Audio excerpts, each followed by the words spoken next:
नमस्कार दोस्तों, स्वागत है आपका अपना ही यूट्यूब चैनल टुडे एग्जाम पर। दोस्तों, जैसा कि कल से 14 जुलाई से जो है आपका सीजीएल का एग्ज़ाम स्टार्ट हो गई है। इस एग्ज़ाम के चारों शिफ्ट में मैंने टटोला कि बहुत सारे ऐसे टॉपिक हैं जहां से एग्जामिनर हर शिफ्ट में क्वेश्चन डाल रहा है।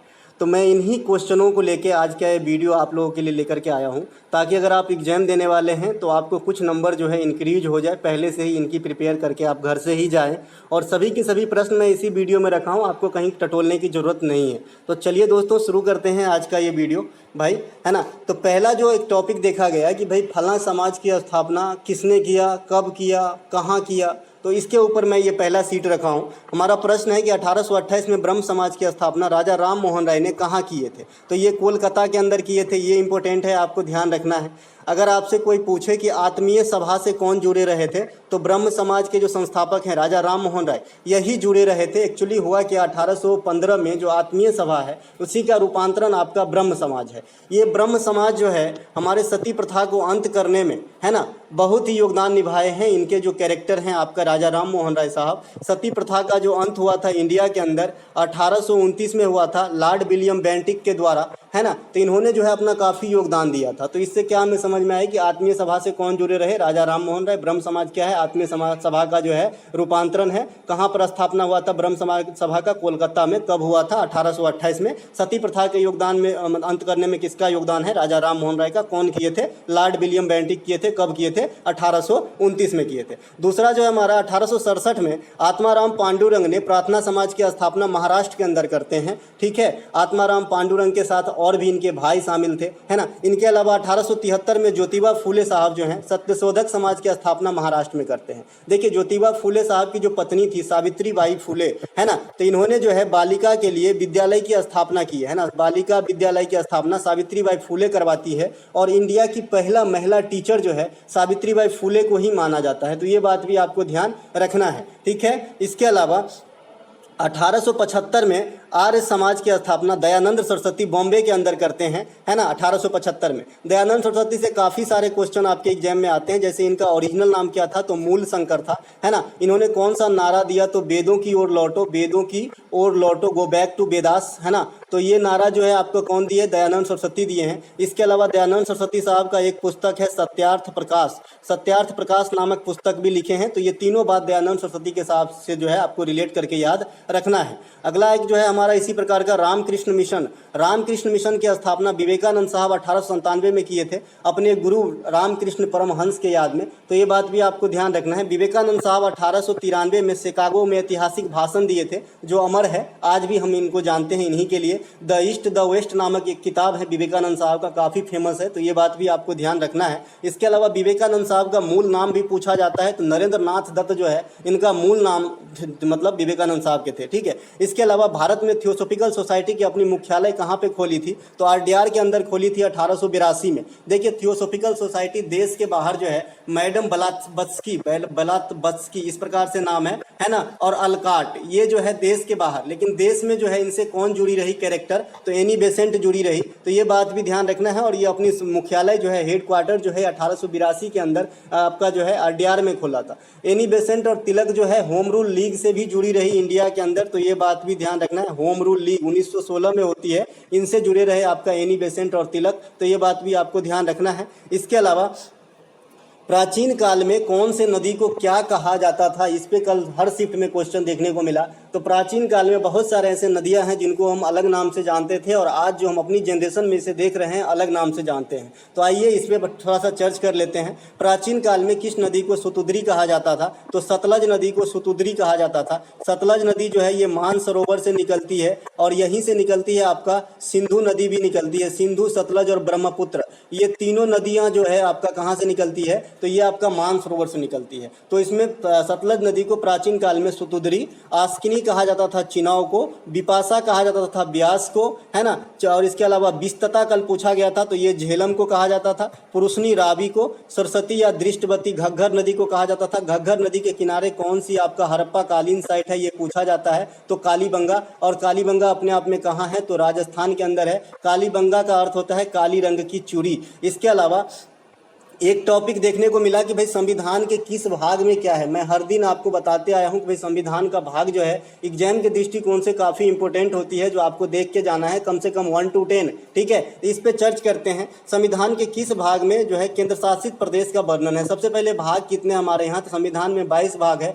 जो आपके 25 भागों में विभक्त है। जैसे 4 से 4 का 1 क्रिएट हो गया तो 1 बढ़ गया, 9 से 9 का 1 क्रिएट हो गया तो 1 बढ़ गया, 9 से 9 का बी क्रिएट हो गया तो 3, इस प्रकार से बढ़ गए हैं। ठीक है, तो ये 22 से बढ़ के 25 हो गए। ठीक है ना। तो भाग 8 में आपका यूटी की वर्णन है, यूनियन टेरिटरीज की वर्णन है, केंद्र शासित प्रदेश की वर्णन है। ठीक है, भाग 1 सभी जानते हैं। भाग 2 में नागरिकता का वर्णन है जो 5 से 11 तक के बीच में वर्णित है। हमारे यहाँ एकल नागरिकता दी जाती है। जैसे आप मध्य प्रदेश से हैं, आप उत्तर प्रदेश से हैं, मैं बिहार से हूँ, तो अलग अलग नागरिकता नहीं मिलती है हमें सिर्फ आई एम इंडियन, इसी हम जानते हैं कि हमें एक ही नागरिकता है, मैं इंडिया से बिलोंग करता हूँ। ठीक है, मौलिक अधिकार जो है ये भाग 3 में है। भाग 3 में है जो आर्टिकल 12 से लेकर 35 तक के बीच में वर्णित है। यूएसए के संविधान से लिया गया है, वर्तमान में 6 है। 1978 से पहले ये 7 हुआ करता था। 1978 में 44वां संविधान संशोधन होती है और संपत्ति के अधिकार को हटा के जो है मौलिक अधिकार से विधिक अधिकार बना दी जाती है, और संपत्ति के अधिकार को आजकल आर्टिकल 300 के ए में विधिक अधिकार के रूप में रखा गया है। तब से लेकर आज तक 6 ही मौलिक अधिकार हैं, जो राइट टू इक्वलिटी है, प्रेस की स्वतंत्रता है, निजता का अधिकार है, शोषण के विरुद्ध अधिकार है, धार्मिक स्वतंत्रता का अधिकार है, अल्पसंख्यक हित है, संवैधानिक उपचारों के अधिकार है ना। तो ये सब तो आप जानते ही होंगे। मैंने आर्टिकल वाली वीडियो आपको प्रोवाइड करा दिया है, बाद बाकी का काम आपका हो जाता है। आप चैनल पेज पे जाएंगे, आर्टिकल की वीडियो मिल जाएंगी, या फिर वीडियो को डिस्क्रिप्शन में देखेंगे तो आर्टिकल की वीडियो मिल जाएंगी। इसके बाहर कुछ भी क्वेश्चन नहीं आएगा। ठीक है, उसमें आपको भाग की भी जानकारी हो जाएगी, आर्टिकल की भी जानकारी हो जाएगी। भाग 4 में क्या है भाई, डीपीएसपी है जो 36 से 51 तक के बीच में वर्णित है, और ये कहाँ से लिया गया है, तो आयरलैंड के संविधान से लिया गया है। इसके अंदर बहुत सारे इंपॉर्टेंट आर्टिकल है, जैसे 39 का ए समान विधिक एवं निःशुल्क न्याय की व्यवस्था करता है, 40 में ग्राम पंचायत का गठन करता है, 44 में सिविल नागरिक कोर्ट की बात करता है, 48 में गोहत्या निषेध बताता है, 50 में कार्यपालिका से न्यायपालिका का पृथकीकरण बताता है, 51 में अंतर्राष्ट्रीय शांति और सुरक्षा को बढ़ावा देना कहता है। आर्टिकल 51 के ए में मौलिक कर्तव्य को समावेश किया गया है। तो ये आपका डीपीएसपी के अंतर्गत जो आर्टिकल है इनके बारे में जानकारी है।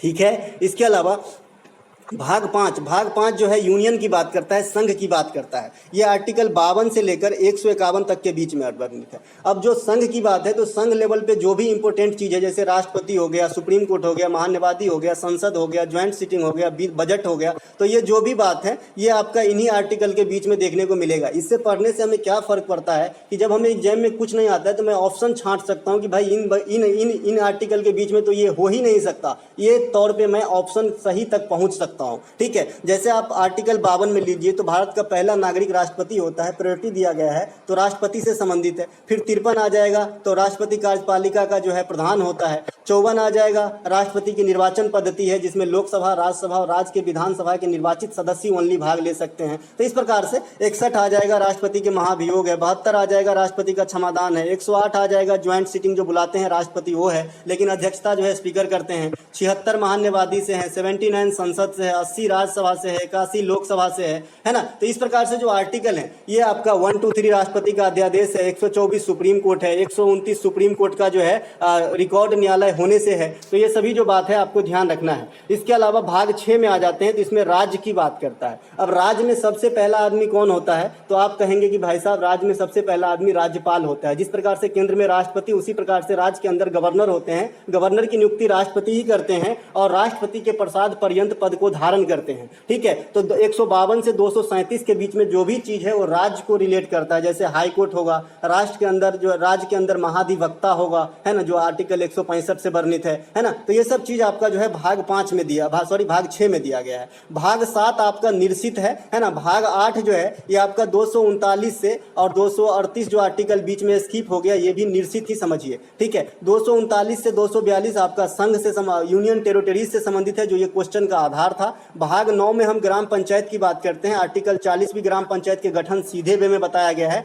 लेकिन भाग 9 में आपका जो आर्टिकल 243 है, इसके कई सारे पार्ट हैं जो आपके ग्राम पंचायत के बारे में विस्तृत जानकारी बताता है। जैसे उम्र कितना होना चाहिए, कितने साल के बाद चुनाव होना चाहिए, चुनाव कौन करवाएगा, तो राज्य चुनाव आयोग करवाएगा, ये सब कहां से हैंडल होता है, इसका फंड कहां से आता है, ये सब आपको बताएंगे कौन, आर्टिकल 243 के पार्ट। ठीक है, आर्टिकल 243 के जो एक पार्ट है उसमें नगर पालिका भी समावेश है और ग्राम पंचायत भी समावेश है, सहकारी संस्था भी समावेश है। तो ये तीनों जो आपके भाग दिख रहे हैं 9 का ए और 9 का बी, ये सभी आर्टिकल 243 के पार्ट में आपके इनके जो अंश देखने को मिलेगा। 9 का ए में क्या है, नगर पालिका या नगर निगम है। 9 के बी में क्या है, सहकारी समितियां हैं, ठीक है। और भाग 10 जो है इसमें क्या है, अनुसूचित जाति और अनुसूचित जनजाति SC ST के संबंध में जो बात करी गई है, ठीक है। इसके अलावा कल एक प्रश्न पूछा गया 3 शिफ्ट में बाबर को रिलेट करके, युद्ध से रिलेट करके क्वेश्चन पूछा गया। तो मैं बाबर के बारे में यहाँ पे आपको सारा जानकारी दूंगा, इंडिया के अंदर बाबर क्या क्या गुल खिलाए, ठीक है। तो बाबर सबसे पहले जो यहाँ पे क्वेश्चन का बेस है कि भाई चंदेरी के युद्ध में बाबर ने किसे पराजित किया था या फिर किसको पराजय मिली थी, तो मेदिनी राय को मिली थी। कब होती है, 1528 में। बाबर का सफर क्यों कुछ इस प्रकार से रहा कि बाबर सबसे पहले 1494 ईस्वी में फरगना का शासक बनते हैं। इसके बाद इंडिया में पानीपत की प्रथम लड़ाई में भाग लेते हैं इब्राहिम लोदी के साथ, और इब्राहिम लोदी को हरा देते हैं और मुगल वंश की स्थापना कर देते हैं भारत के अंदर, और सल्तनत की समाप्ति कर देते हैं 5 वंशों के बाद। इब्राहिम लोदी अंतिम शासक थे सल्तनत की, और प्रथम शासक कौन थे, कुतुबुद्दीन ऐबक 1206 ईस्वी में, ठीक है। इसके बाद मुगल वंश 1857 तक चला था, और अंतिम मुगल बादशाह कौन थे, बहादुर शाह जफर द्वितीय, जिसे अंग्रेज पकड़ के बर्मा ले गए थे और वहीं पे उनकी मृत्यु हो गई। तो अगले ही साल बाबर 1527 में खानवा का युद्ध करते हैं राणा सांगा के बीच, और राणा सांगा इसमें हार जाते हैं। फिर 1529 में घाघरा का युद्ध होता है बाबर और महमूद लोदी और नुसरत शाह के बीच, है ना। इसमें महमूद लोदी की हार होती है। बाबर एक भी युद्ध नहीं हारे इंडिया के अंदर। इसके अलावा 1494 में जो है फरगना के शासक बने, ये मैं बता ही दिया। इंडिया में जो है अपना शासन स्थापित करने से पहले बाबर को काबुल में दफनाया गया है। बाबर को कलंदर भी कहा जाता है क्योंकि ये दानशीलता की भावना रखते थे, और बाबरनामा जो ऑटोबायोग्राफी है बाबर का खुद ही लिखे हैं, ठीक है। इसके अलावा कर्क रेखा से कल एक क्वेश्चन आया कि निम्न में से कौन सी नदी कर्क रेखा को काटती है। देखिए कर्क रेखा को कई सारे नदी काटती है, और कर्क रेखा भारत के कितने राज्यों से होकर गुजरती है, तो आपका आंसर होगा 8 राज्यों। सबसे पहले कर्क रेखा किसे कहते हैं, तो 23.5 डिग्री नॉर्थ को कर्क रेखा कहते हैं, और 23.5 डिग्री साउथ को मकर रेखा कहते हैं, जो हमारे इंडिया से नहीं गुजरती है। हमारे इंडिया से कर्क रेखा ही गुजरती है, जो 8 राज्यों से गुजरती है। ये 8 राज्य कौन कौन से हैं, तो गुजरात है, राजस्थान है, मध्य प्रदेश, छत्तीसगढ़ है ना, झारखंड, पश्चिम बंगाल, त्रिपुरा और मिजोरम। ये 8 राज्य है जहां से कर्क रेखा गुजरती है। तो कर्क रेखा को जो एक बार मिलती है नदी, ये है आपका रिहंद, सोन, बेतवा, ध्यान रखना है। और कर्क रेखा को जो 2 बार मिलती है नदी, ये आपका कौन है, माही नदी है, जो कर्क रेखा को 2 बार मिलती है। VVI करके रखेंगे इस टॉपिक को। इसके अलावा भारत की मानक समय किन किन राज्यों से होकर गुजरती है, आने वाले शिफ्ट में ये क्वेश्चन रीड बनेगा जी, रीड गांठ बांध लो बात की, है ना। तो भाई उत्तर प्रदेश, मध्य प्रदेश, छत्तीसगढ़, उड़ीसा और आंध्र प्रदेश, ये 5 वो स्टेट है जहां से आपका जो है भारत का मानक समय गुजरता है, ठीक है। इसके अलावा कर्क रेखा 8 राज्यों से गुजरता है, बता ही दिया।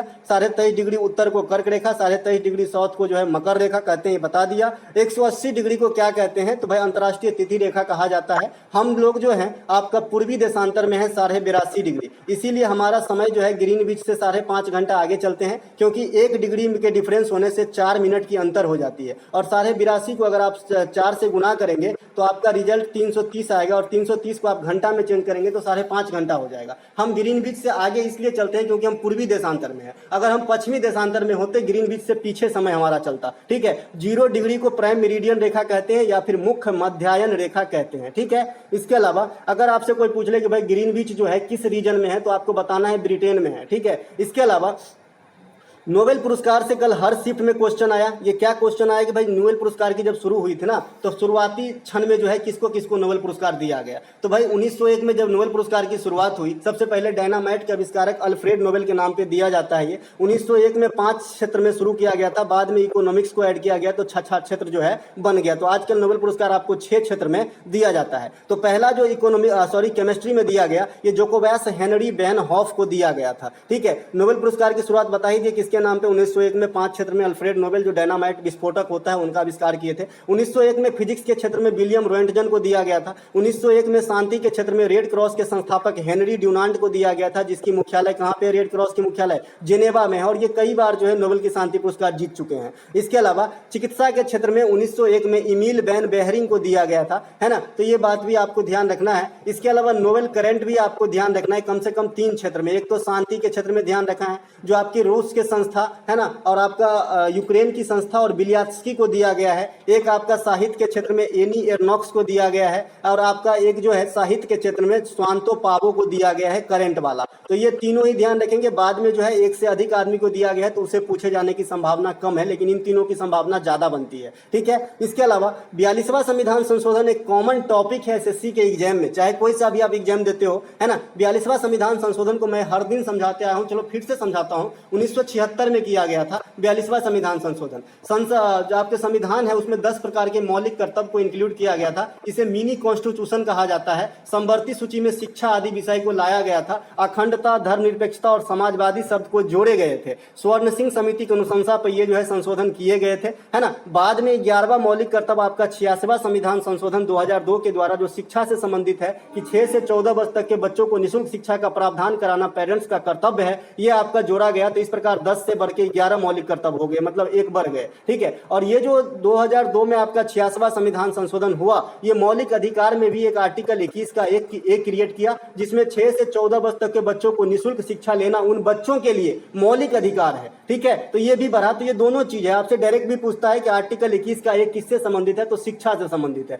86वां संविधान संशोधन किससे संबंधित है, तो शिक्षा से संबंधित है। मौलिक कर्तव्य यानी जो फंडामेंटल ड्यूटीज है, ये कहां रखे गए हैं, तो आर्टिकल 51 के ए में रखे गए हैं और भाग 4 के ए में रखे गए हैं, जो रूस के संविधान से लिया गया है और मौलिक अधिकार अमेरिका के संविधान से लिया गया है। अगला एक प्रश्न है कि भाई वैदिक काल में फला चीज को क्या कहा जाता था। चारों शिफ्ट में आया। तो भाई वैदिक काल में राजा को क्या कहा जाता था, तो वैदिक काल में राजा को गोपति कहा जाता था। गोपति, गो मतलब गाय होता है और पति मतलब स्वामी होता है। जो गाय के स्वामी होते हैं उसे राजा कहा जाता था प्राचीन काल में, वैदिक काल में। ठीक है। अमीर व्यक्ति को क्या कहते थे, तो गोमत कहते थे। गोमत यहाँ भी गाय से रिलेटेड है, यानी आप जो अगर आप वैदिक काल में जाएंगे या फिर आप वैदिक काल में जाएंगे तो गाय के अपने आप में बहुत वैल्यू हुआ करता था। उस समय जैसे आज हम पंडित जी को दक्षिणा देते हैं, उस समय गाय की प्रचलन थी, गाय दिया जाता था। ठीक है। अघन्य शब्द जो है ये गाय के लिए यूज हुआ है। अघन्य का मतलब होता है न मारे जाने योग्य। इसके अलावा पुत्री को क्या कहते थे, तो दुहिता कहते थे, दुहिता, है ना। और पुत्री को संस्कृत में सुता कहते हैं। जैसे आप हनुमान चालीसा पढ़े होंगे तो उसमें सुता शब्द आता है जो पुत्री के लिए है, और सुत शब्द जो है